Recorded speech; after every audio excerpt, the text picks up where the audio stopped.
Well, as you've seen there, Senator Nwogu joins us this morning. He is a member of the People's Democratic Party to discuss the issues around the internal affairs of the PDP that's been a concern to so many. Thanks for joining us this morning, Senator.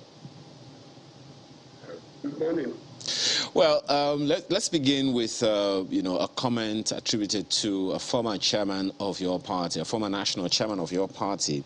And it was also on the slide that you saw earlier that if the Board of Trustees of the party had intervened earlier, things wouldn't have degenerated as low as it has come. What's your take on that? Well, it's possible that things will have been handled better, but I think it would be wrong to put that blame on the Board of Trustees or any organ of the party. The party had elections, primaries, a candidate emerged. When that happens, leadership and responsibility just flows directly on the winner, who is the beneficiary of the process. So it's the leadership he provides that dictates what happens. It's very difficult for people to externally impose on a candidate when he has emerged. It's the decisions of the candidate that is playing out. So whether the Board of Trustees could have done something, I doubt. Yes, they could have opinion, and they have had opinion. They expressed that through the participation at certain processes that the party set up, and that did not work out. The limitations of their powers were clearly exposed when even the chairman of the Board of Trustees was part of the team that had to select the vice presidential candidates for the party, and the position he voted for was not sustained. So what could he have done? It's still up to the person who is the ticket bearer or the standard bearer of the party to decide how he wants to move his ticket forward. Well, still on that one, what then would you say is responsible for all of the issues that we've been having in the party? Well, there are those who believe that the current one that you just talked about now is just a highlight of many other issues that have bedeviled the party in various parts of the country and even, previously before the primaries. What's your take on that one? I mean, could those issues have been avoided before it gets to the head that it's come to? Yes, clearly it could have been avoided. There is no gainsaying the obvious. It could have been avoided.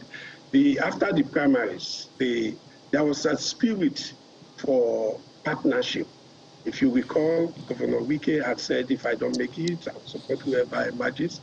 When Waziri Atiku Abubakar emerged, he had visited Governor Wike. There were photo ops, everybody agreed to work together as a party. So at that point, things were okay. Then the process of choosing a running mate began, and things didn't go well from that point because processes were laid out. And when you set up a process, you respect it. And the party leadership, very credible leaders of the party, at the instance of the candidate and the party chairman, met and took a decision and expressed preference of how the process should go.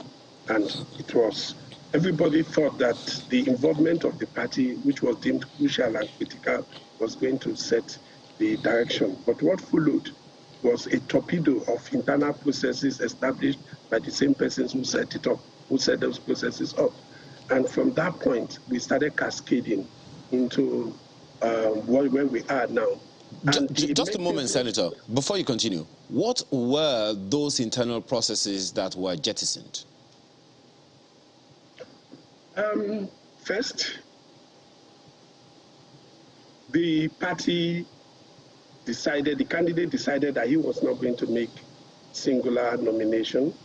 He was going to get plurality of the membership of the party, all the stakeholders to participate in the process. So from across the party, the Board of Trustees, the National Assembly, the National Working Committee, literally every organ of the party, people were put together, former governors, and they all converged on the directive, so to speak, on the auspices of the leadership of the party, presided over by the Deputy National Chairman, North, after they were addressed by the National Chairman, and they were told to tell the party who should be the candidate of the vice presidential candidate. They went through that process, and at the end of the day, they expressly declared a preference for Governor Wike, but also attached to other names.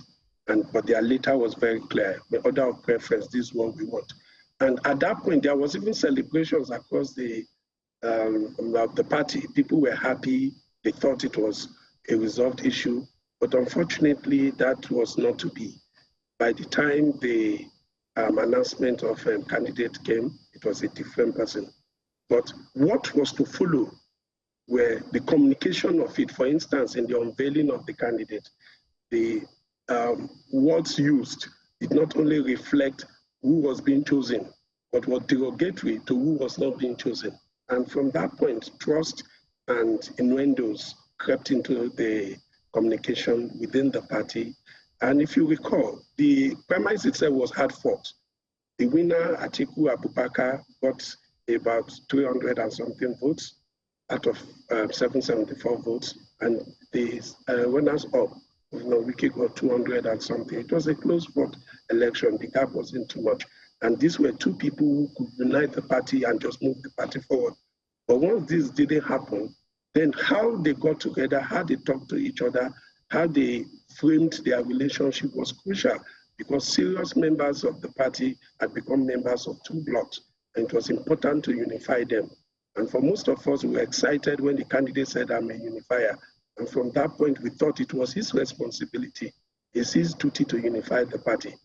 It is incumbent on him as a person who aspires to lead the country to unite his own party, reach out to everybody, speak the language that is right, and pull this party together. Until that is done, we'll continue to go through what is like, I don't know, maybe a ding-dong or cat and dog thing or whatever. Everybody has an opinion. Senator Nwogu, speaking of unifying the party, it would seem that that responsibility also lies with the national chairman of the party.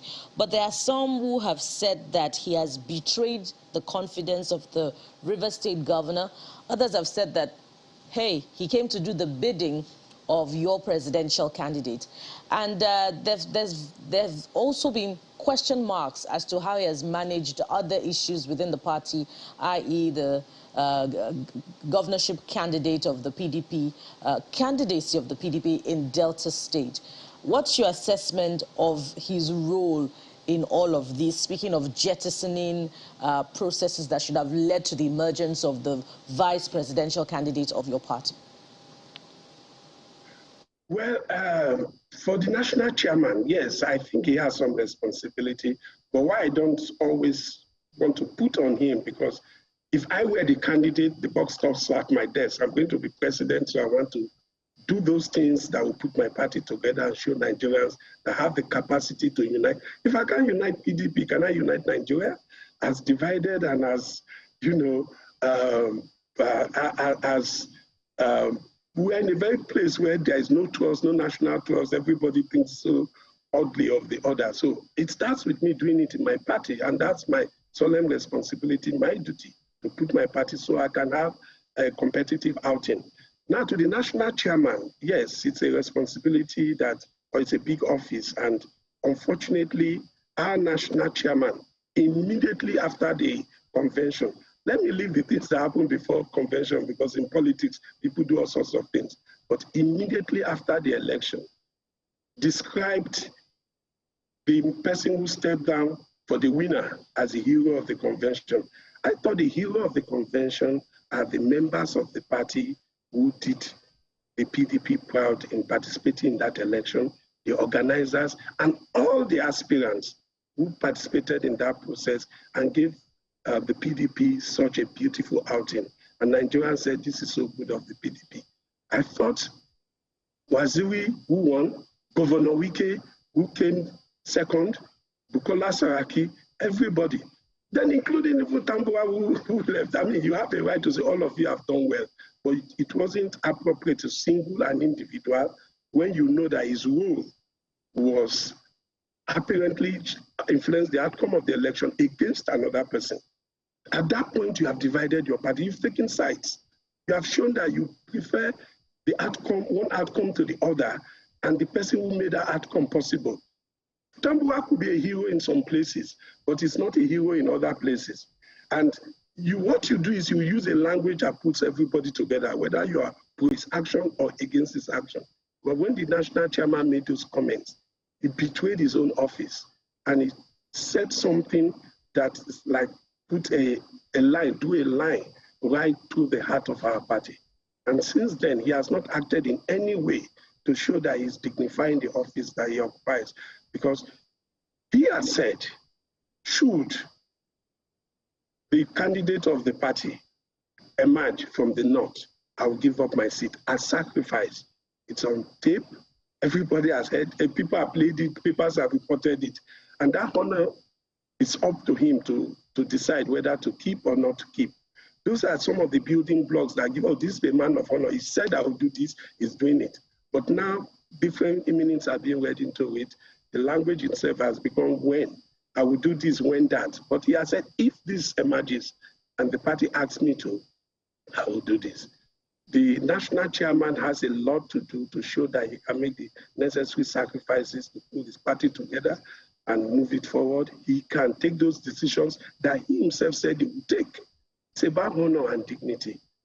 And right now we are waiting to see if any of those will come here. I'd like to ask, I mean, you've talked about how it is incumbent on the presidential flag bearer of your party to try and unify the party, especially when he said he's going to do just that.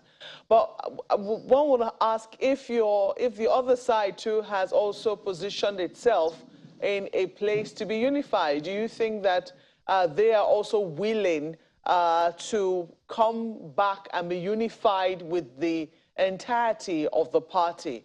Because some people also say that Governor Wike, by his own utterances, hasn't exactly, been in a position to want to be reconciled with the presidential flag bearer. First, Governor Wike is somebody who is out there in the public space. After the elections, he didn't say anything until the flag bearer visited him, and then there were some discussions, and then this process of choosing, and then subsequently he went to talk to his people. It was then after that there were so many leaders of the party who came out.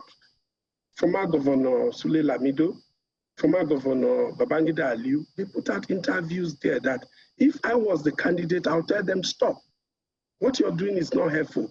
They said very terrible things against Governor Wike openly and to Nigerians, and still the governor did not respond. Nigerians were visiting. When you say he spoke to his people, remember that come back home speech which he had received at the airport, and then he was given a warm welcome after the convention of the party here in Abuja. He was accusing governors of having betrayed him, governors of the South of having betrayed him. Of course, some people will say it was natural that he was hurting, but do you think that those comments helped the reconciliation process? Then he was away for a long time, came back, and then he also, had that interview at the airport. And, for a number of people, they felt that the positioning was not one, the posturing was not one of one who was willing to be reconciled. Do you agree with them? No. He was actually pro-reconciliation. I was at when Atiku visited Wike at his lodge, I was there. I heard most of what transpired until they went into a private session. When Wike got to Port Harcourt and made those speeches, he was just addressing Rivers people, saying we've come of age, we've done a gallant battle, we've done well. Yes, we were betrayed because we all agreed that the next president should be from the South. All Southern governors met at Asaba and agreed to that, hosted by the Delta governor. I thought they should have kept faith with that. We were betrayed. That is fair. I don't know how that concerns Babangida Aliyu and Sule Lamido and others, but from that point, they took on Wike, and they were on, and Wike said nothing. When he came back from the airport, he only responded because at that time, the candidate himself went on TV, Arise Television, if I'm correct, and said certain things why he chose who and why it wasn't the other. And that was not necessary. If I make a choice between Senator, people, yes. Pardon me to jump in. How would you react? Yes. I mean, I've heard you say if you were the governor, if you were the candidate, you would take certain steps. Yes. So feeding off that narrative, how would you respond if you hear, for instance, that Yes. the camp of the presidential candidates feels like, look, there's only so much time we have for this. We have to move on and address certain other issues. If this reconciliation hits a brick wall, if the Rivers governor refuses to perhaps accede to some of what we are willing to offer, well, number one, we'll move on, with or without him. And number two, we will also consider, say, bringing back former governor, former minister Rotimi Amechi back to the APC and giving him reverse it. After all, he might not consider it out of place to come back to the PDP. What would your reactions be if that were to play out? Well, first, nobody wants PDP to succeed more than Wike. He built the party literally, fought to put the party together, and all agree this is the man who puts his time, resources, and efforts to make the PDP as competitive when every other person ran away thinking the PDP was dead. And he really still wants the PDP to succeed. The issue is that people have to sit and talk. You have the ticket, I don't have it. Wike is not running an election. But as a good party member, you go to him and talk to him and agree on the things you can agree, and the ones you cannot agree, Wike is sensible to let those ones be. But you don't speculate on him. You don't go saying why you think it shouldn't be, because he's as qualified as anyone to lead this country. He clearly will have been one of the best presidents Nigeria will. In fact, I think he will have been the best president Nigeria will ever have had. So it's a thing of you recognizing somebody did. He got about 30% of the votes. I think he himself got about 50%. Together, they're about 80% of the total votes cast. And if you say this man does not matter, it's not about Wike. There are 5 governors who are with him at all times. There are his votes cut across from Kano, Katsina, Kebbi, parts up north, south, the entire Nigeria. And a lot of party members stand with Wike up to this day. Are you saying you want to run an election without these people? So have you given up on your own party people? Well, what if they feed off? What if their interpretation of what he said, that the convention is that no matter who emerges, he will work with the person? So can they interpret that as saying, well, this is how it has played out. Live up to your billing, saying you will support whoever emerges. So how about putting your money where your mouth is? They could also tell him that. He started with supporting Atiku when everybody accepted he has won. He went to see Atiku, congratulated him. Everybody accepted the victory. He didn't go to court. He didn't challenge. There were things in the convention that were not right. He had a right to go to court. He didn't go to court on anything. It was within his right. He said, look, the party must come together and win. That was the spirit. The issues came from the comments being made. And unfortunately, some by the presidential candidate himself. And that is why I say he's the only person. Atiku Abubakar is the only person that can decide, I want to end this. He's the one who can sit with Wike and let's get this thing. And interestingly, yeah, go on. But having seen what is playing out, don't you think that probably the party feels, or the leadership feels, well, we can go the whole hog without perhaps conceding more grounds? Because if they actually think they can't, or that there's an absolute necessity, or that there is something to reconcile or sort out, they would have done that long ago. Doesn't that suggest that they feel, look, we can move on, given the way things are? I don't know the arithmetic or the logic behind such thinking. If as a politician, you have to see the history of your votes and see and check where your strengths are. From what I know, the largest votes of the PDP always come from the South-South, and Rivers State has continually given the largest vote to the PDP over the years since 1999. And if you say Rivers people don't matter, the votes of Rivers State does not count. You must have where you have the votes to make up. You know, sometimes I hear some people say APC people vote for PDP. That's fine. If you're sure of what you have, go ahead. But I, as a politician, don't think that's the way to go. And I don't even think it's a necessary path to follow. Why will you not reconcile your own party? What do you lose? Why will you not talk to Wike, sit with him and say, look, listen, what are the issues? let's go this day. It's not, it's a process. Why will you not start it? Why would the national chairman take a position that completely, because right now, all the positions of trust in the party are in the north. And that was not the understanding. First, the party says we should rotate power. Second, the party, people agreed. In fact, part of why North Central produced the presidency, the chairman of party, was almost an understanding that there is a strong chance the presidency is coming to the south. But the party says, since we're not zoning, if that does not happen, then the national chairman will decide. There are just little things here and there that define what's going on. A bit of honesty, a bit of trust building, a bit of less arrogance too. When somebody says we can move on, if you don't Senator agree, Nwogu. so you want to throw away 5 states? Yes, please. Yes, the trust building honesty is taking some time, and you know it is said in political circles that the Wike Atiku rift is room for the positioning of strength for the All Progressives Congress, the ruling party, especially as the campaigns are upon us. It's just a few weeks to the month of September. So it seems as if it's taking longer. Don't you think it's creating room for the ruling party to cash in on the rift within your party?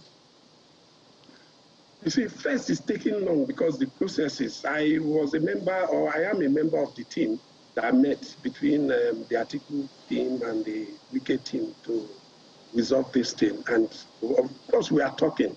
And we had very useful talk because we sat together. We made very good progress.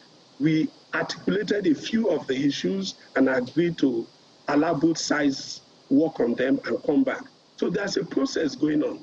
But it can be further enhanced by pragmatic intervention of the principals, because the teams can talk, but the principals can also come to the table and speed it up. If time is of the essence, which I think it is, what the issues are is people want to create an impression that Wike is not forthcoming on reconciliation, and nothing could be further than the truth. Wike is as available to the party which he believes in to make an arrangement that works for everybody. But we ask for respect and we ask for inclusion. A situation where some persons, maybe around even the presidential candidate, just think Wike does not matter. And they make utterances and carry out acts that reflect that isn't helpful. But it's still up to Mr. Presidential candidate. Every other person interprets what's going on. It is him who will show, this is where I stand. I just still do not understand why it will take what it will take for somebody to sit with the other and deal with the issues. And okay, so you say you're a member of that team, and some of the issues Yes. would be that the national chairman should go, and that the demand for one term should the candidate win the election, and some other demands as well. And some have said that that is extreme. No, I don't think the discussions have reached some of the points you're making. And to protect the process, I will not go into what the discussions are. But I will tell you that the Atiku people have heard what the Wike people are saying, and the Wike people have heard the concerns of the Atiku people, and some processes that can resolve it have been put forward. And both principals, I think, are being briefed or have been briefed. And at some point, it is still the energy, intensity, and commitment of the presidential candidate that will easily move this thing. It's not a difficult thing. It's just a thing of two people sitting, recognizing each person is important. Wike knows Atiku is important. He says that, and he has respect for Atiku. Atiku, I believe, has respect for Wike. Then both of them will lead the process. It's just as simple. If you're running an election, you want to win. If you don't want to win, then stay on this. These issues are very infantile, in my own opinion. Well, they don't even amount to anything. I want to win an election, I go to the man who can help me. And I sit and say, what's the problem? And we get it done. Well, Senator Nwogu, it only begs one question. I mean, from some of the things that you have said, this morning, it only begs the question of the strength of individuals as opposed to that of the institution called the PDP. But we can't go any further on that conversation right now. We have to thank you very much for your time this morning. Senator Olaka Nwogu is a member of the People's Democratic Party, joined us virtually from Port Harcourt. Thanks again for your time. Thank you. Yeah. The elections are coming in no distant time, no more distant time than February next year. What more do we need to know? That's up next. Stay with us.